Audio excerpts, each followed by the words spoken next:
Alright, let's start. You just want to introduce yourself? Sure. My name is Neil Chemese. Okay, alright.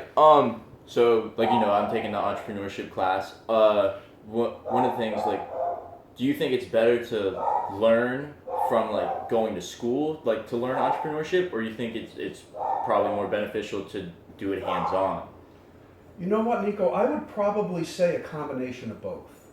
Um, you can learn things in school and more or less it's a more controlled environment. Mm-hmm. But when you're in business, it really is a lot more volatile. Yeah. And, people learn different ways. Me personally, I've always been an experiential learner. I wish I was smart enough to be able to learn from other people's experiences that they tried to pass on to me.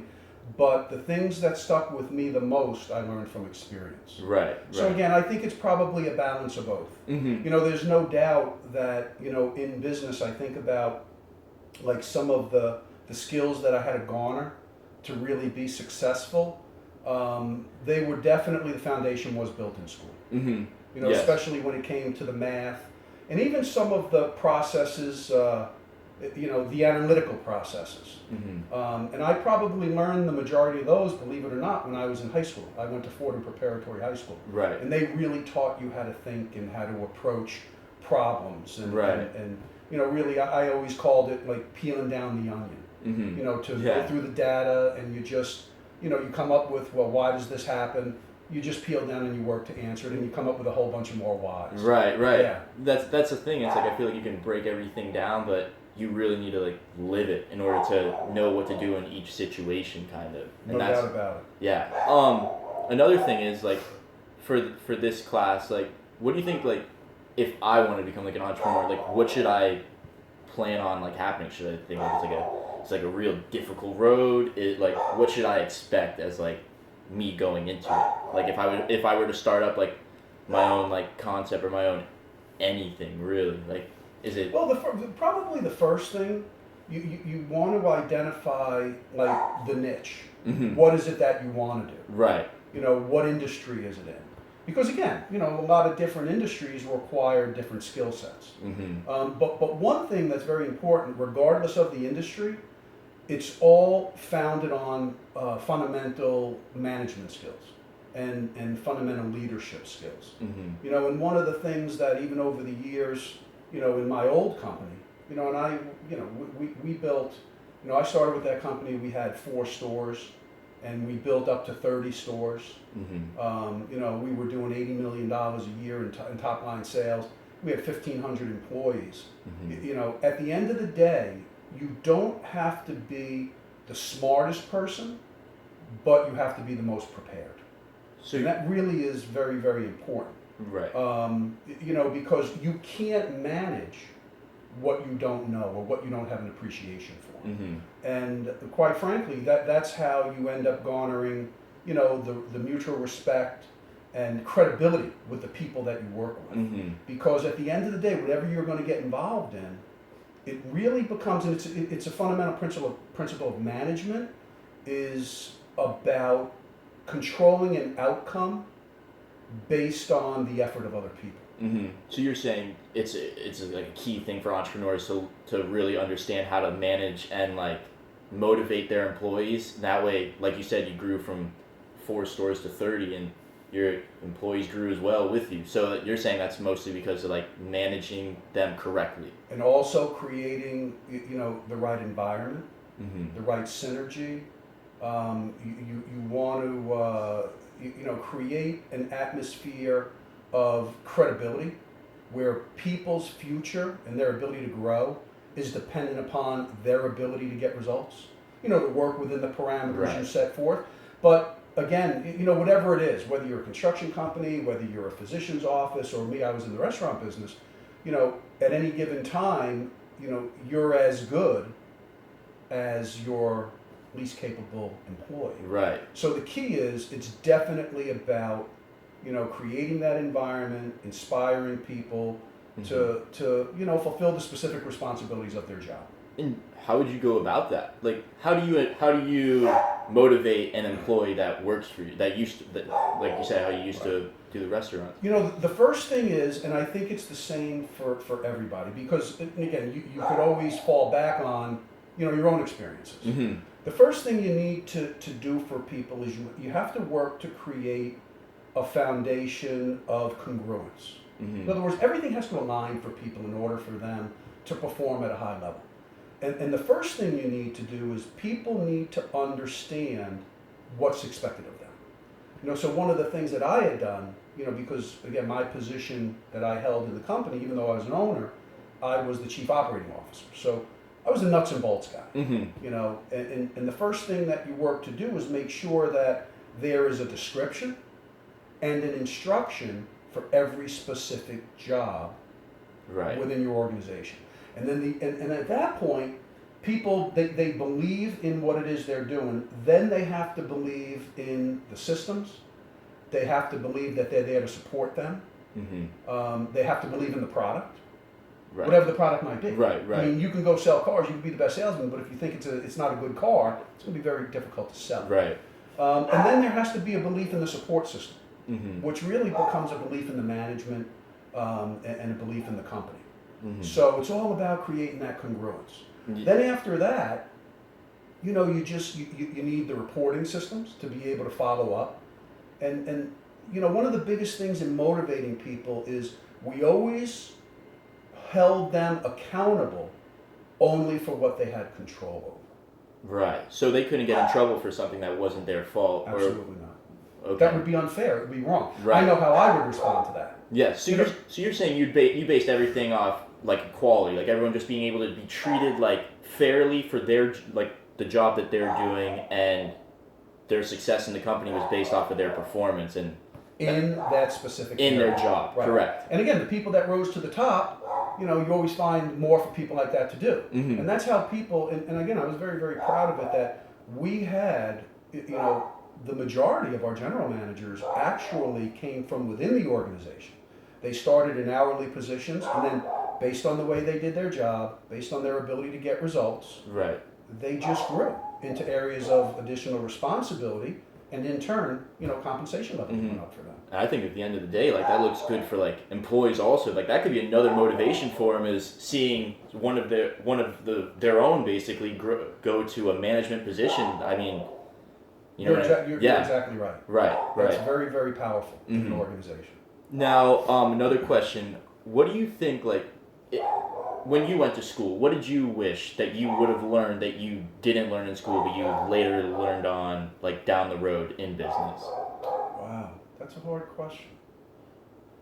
It was so long ago. What do I wish I would have learned more? You know, I can't put my finger on it. You know, because, and for me it's a little more difficult. When I went to school, originally, I was in a pre-med program. Mm-hmm. So I guess the answer to that would be, should have stuck with pre-med. If not, you know, that would have been it. But, you know, I graduated school early. Mm-hmm. I graduated high school when I was 15. I went into a university when I was 15.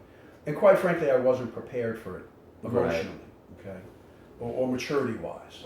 And, you know, I was overwhelmed with the work in pre-med. And then I just more went into the accounting side. Mm-hmm. I went into, you know, the business side. And then I went to work. Right. You know, so I was able to apply those, you know, that foundation of the accounting skills and, again, the analytical Mm-hmm. skills that I got going through high school and even into pre-med for a certain amount of time. But, you know, the majority of it, I really learned as I went. Right. Right. You know, because, you know, you might have one thing in your mind and you learn something, you know, in school, and then you go out and apply it, like we said earlier. Mm-hmm. You know, the real world is volatile.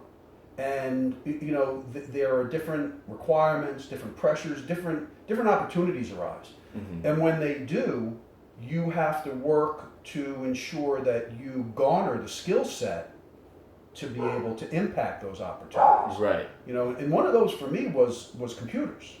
You know, we really didn't have them when I was in school. They were just coming out, and I'm talking in the 70s. Yeah. And, you know, I ended up, through my career, I became very proficient, and not necessarily because I had to, but again, like I said earlier, you can't manage what you don't know. You can't manage what you don't understand. And eventually, I was able to program point of sale systems. I developed different types of labor systems based on, matrices as opposed to just straight dollars and percentages. Right. CRMs, customer retention modules. So, it's the practical application in a real world environment. If that. Yeah, it totally makes sense. Now, for an entrepreneur, how do you think? What would be the best way? Because a part of what we're learning is like the steps to entrepreneurship, and like the first step is identifying an opportunity and going out, seeing like our professor gave us an example. Last year, oil, like the price of oil was going down. So he was saying like, some families maybe it would have been like, might as well just buy a car with more like a bigger car. Oil's going down, it's gonna be cheaper. You don't really have to worry about like gas prices, all that kind of stuff. Other things, if there's a new law that passes and it requires like certain companies to hire more accountants, something like that. But how would you say would be the best way for like someone to go out and actually like look at like the facts around like the world, like what's happening, and like how would they solve like an unmet customer need? Like how would they go about it? Would you say like just reading the newspaper, going on like the computer, like just looking up stuff like that, or? Oh wow! Today with all the information at your disposal. Yeah, you'd probably have to go after it in several different venues. Not just one. Yeah. And I think it would be a combination. The internet's an incredible source. Even though just because it's on the internet doesn't necessarily make it true. Right. You have to do your homework. But a combination of that, research, people in the industries. You could talk to, attorneys. You use every resource that you know. Again, I can tell you for me, it depends. It really comes down to you work to prepare, and when faced with an opportunity, you be prepared, so to say. Just like, plan for the unexpected, and if the unexpected occurs, you'll be prepared. Right. When I started with my company, I identified an opportunity immediately in that there was no consistency. There were no systems.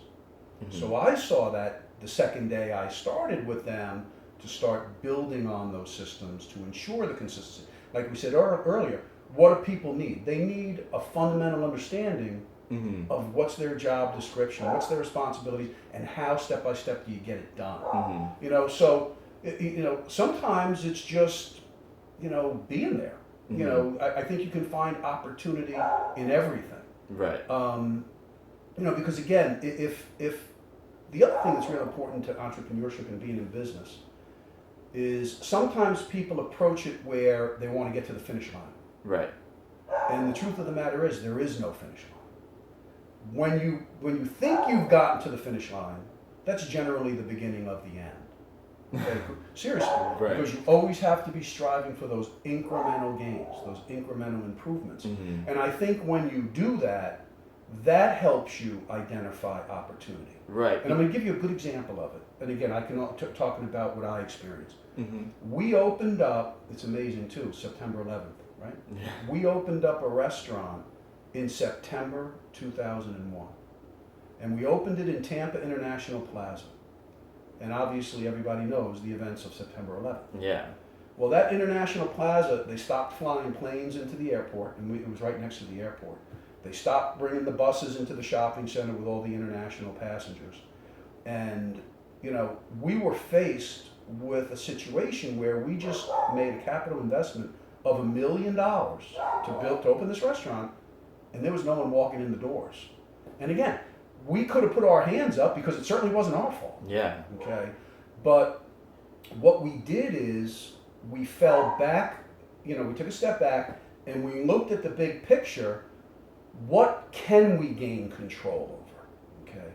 And going back then, and our restaurant, we had in-house sales and we had off-premise potential, but we never exploited it. Okay. What do you mean? Like takeout and delivery and catering business. Okay. So we were faced, again, we were standing there in the middle of downtown Tampa, faced with, and it was a dilemma, and again, it wasn't our fault. Yeah. And we looked around and we saw all of the office buildings and we saw, all of the infrastructure and